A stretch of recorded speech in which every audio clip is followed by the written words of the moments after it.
విషయంలో.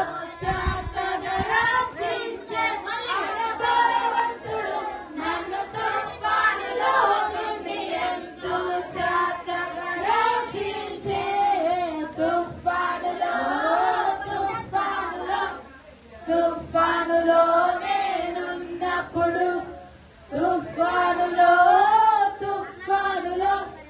తుఫానులో నేనున్నప్పుడు ఆయన బలవంతుడు నన్ను తుఫానులో నుండి ఎంతో చక్కగా రక్షించే.